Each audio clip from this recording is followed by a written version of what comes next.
Así como los codebooks se pueden usar para buscar objetos en videos, también se pueden usar para clasificar imágenes, ¿ya? O etiquetarlas, ¿ya? Primero, ¿cuál es el problema de clasificación? Supongamos que tenemos N clases, o digamos tres clases, tenemos aviones, gatos y bicicletas, y para cada uno tenemos imágenes de ejemplo, ¿ya? Por ejemplo, aquí tenemos imágenes de ejemplo de aviones, tenemos imágenes de ejemplo de gatos, imágenes de ejemplo de bicicletas, ¿ya? Y aquí es como decimos cómo se ven las imágenes, las bicicletas, los gatos, y con esos datos que son de entrenamiento, donde enseñamos qué significa avión o cómo se ve un gato, un avión o una bicicleta, viene una nueva imagen desconocida y tenemos que decir qué clase es, ¿ya? ¿Cuál de las tres es? Esta imagen que está acá es avión, gato, bicicleta. Bueno, un ser humano es obvio, ¿cierto? Lo aprendemos de niños, ¿ya? Pero un algoritmo. ¿Cómo se puede programar esto? ¿Ya? Eh, Estamos pensando, estas técnicas empezaron a desarrollarse en los años 2000, digamos 2005, y a esta altura, eh, poco después del Backward Visual Works, que fue lo que vimos recién, ¿ya? Entonces, de hecho hay un desafío aquí, era una competencia anual, que era el challenge de clasificación de objetos, ¿ya? Y que se desarrolló anualmente, y se desarrolló mucha investigación, ¿ya? Y aquí hay distintos datasets, ¿ya? Y de hecho estos ejemplos los saqué de un dataset de Pascal, ¿ya? Del problema Pascal, ¿ya? El desafío, ¿ya? Ya, ok, entonces, ¿cómo resolvemos esto? Bueno, vamos a usar los mismos codebooks. Se dan cuenta que con los codebooks funcionaban muy bien, y que lo que vamos a hacer es que, ¿y por qué funcionan? Asumiendo que cuando las imágenes son de un mismo tipo, a ver, vamos a ver los ejemplos acá, cuando las imágenes son de un mismo tipo, visualmente tiene que haber algo en común. ¿Ya? Eso es como la hipótesis o el supuesto para que todo esto funcione. Si vamos a ver los aviones, tiene que haber algún patrón visual común entre ellos. En el caso de los aviones tiene que ser, no sé, el ala trasera, tiene que verse en todas las fotos, o las alas, ¿cierto? O esa zona como de la punta de esa como redondeada, bueno, en algunos se ven, otros no, ¿ya? Pero hay patrones visuales que son comunes a la foto. Y en el caso de los aviones, no me imagino siempre en las fotos están esos triángulos de orejas, o colas, o un par de ojos, ¿ya? ¿Ya?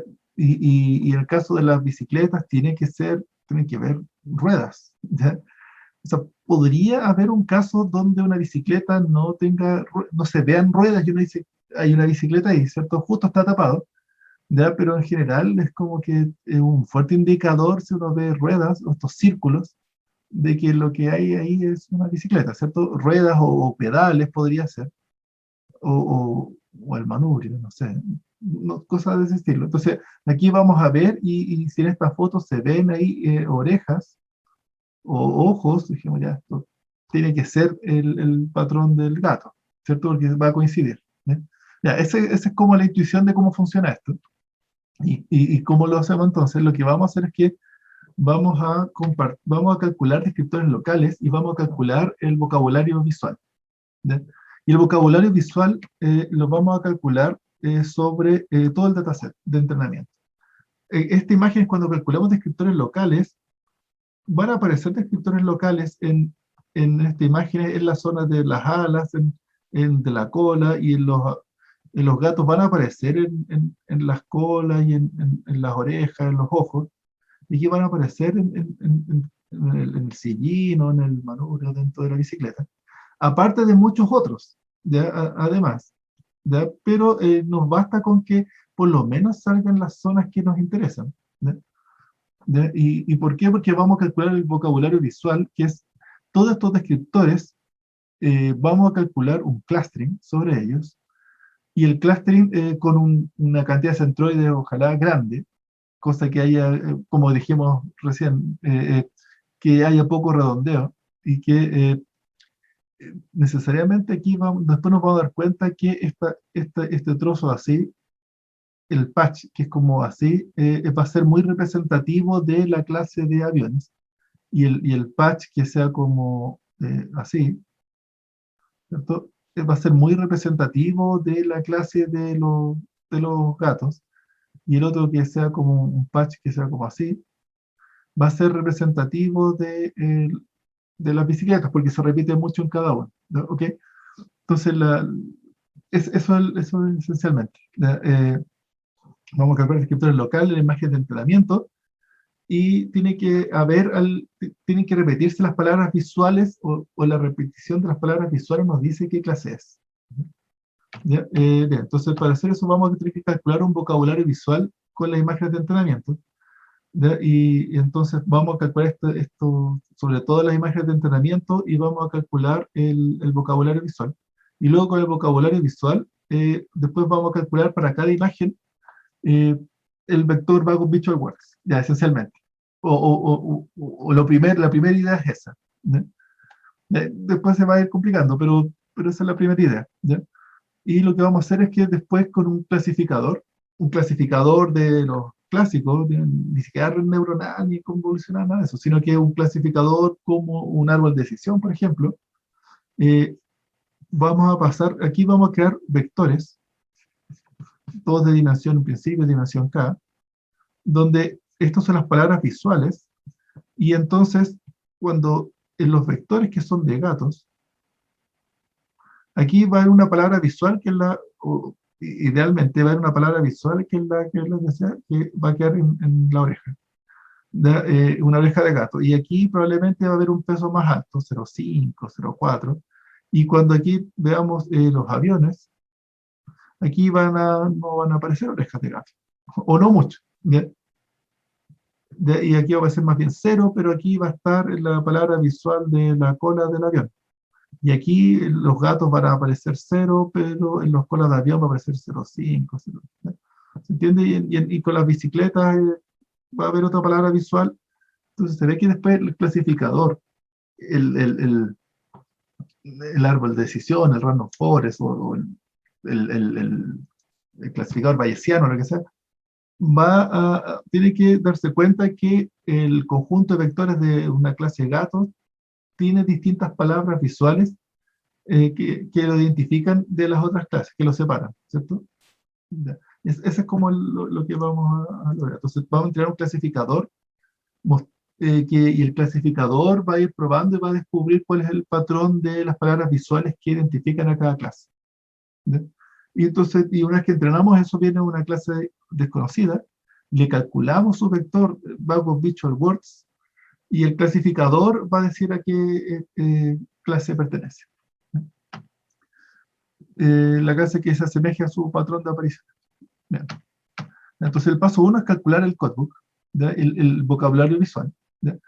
Y esencialmente, en principio, el algoritmo casting sobre los descriptores locales de todas las imágenes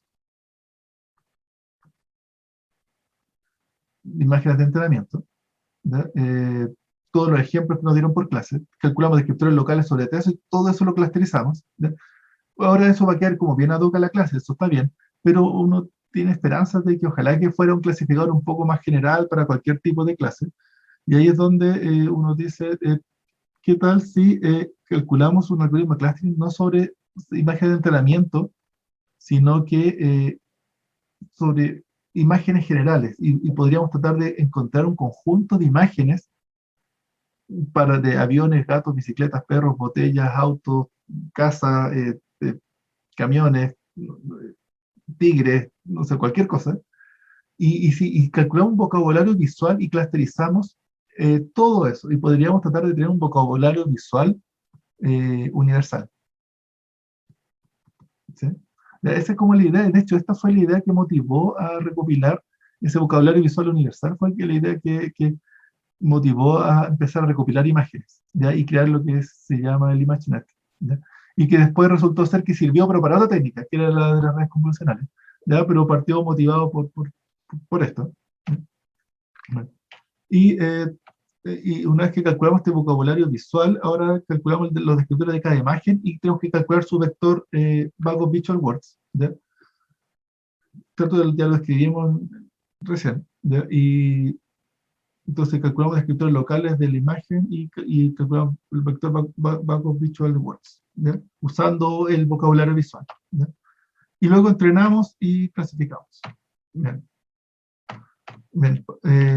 Entonces aquí es donde calculamos descriptores locales y en principio aquí están las dos ideas. O entrenamos sobre todas las imágenes de entrenamiento eh, o sobre un subconjunto de ellas.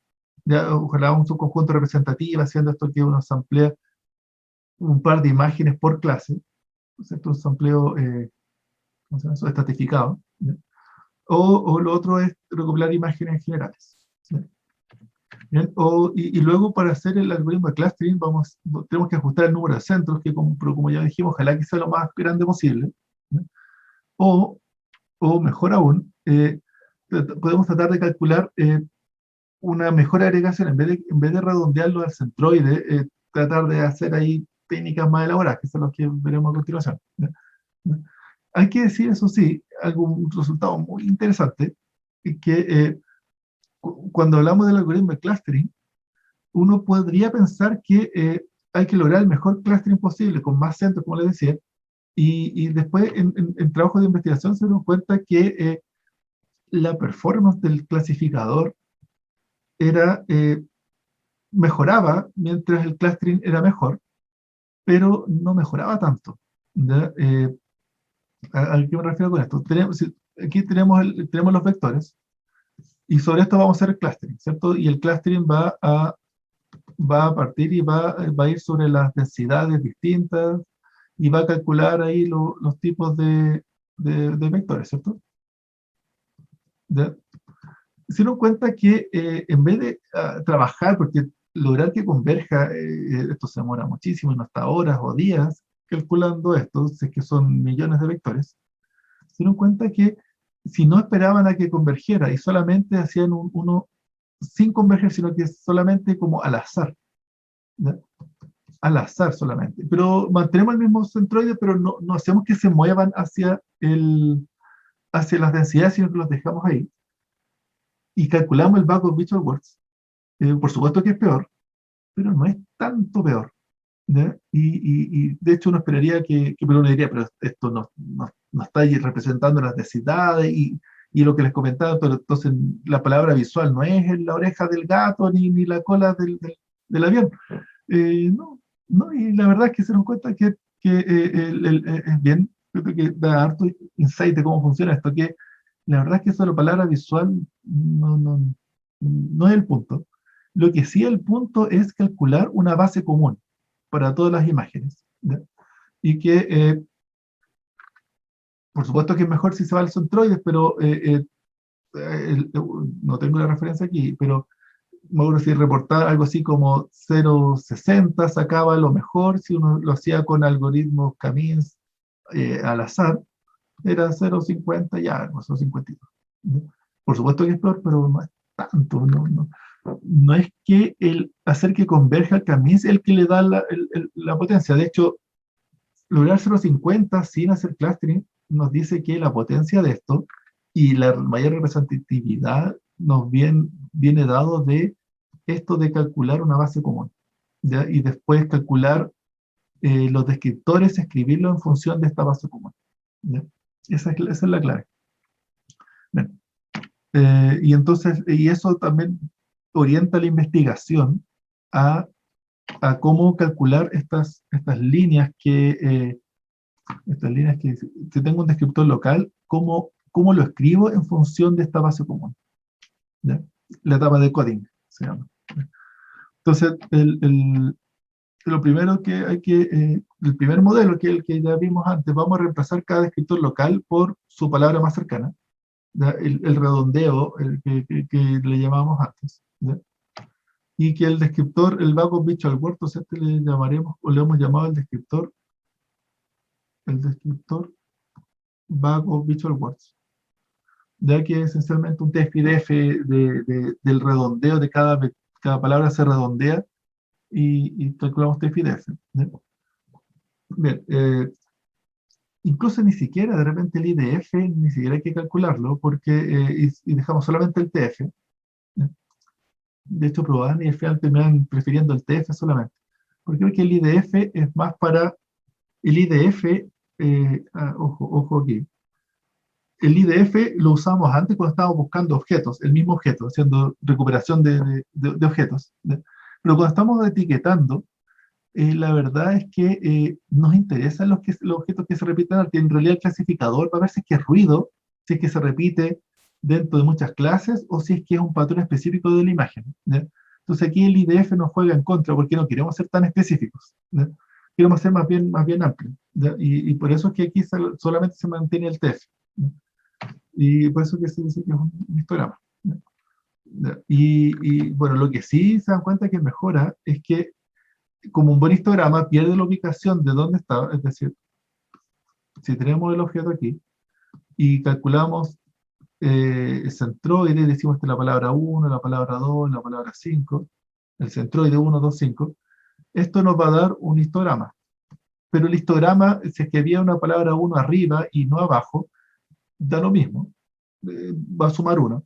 Entonces, como ya lo vimos con los descriptores globales al inicio del curso, todo mejora si es que mantenemos un poco de la relación espacial y esta imagen la dividimos en zonas.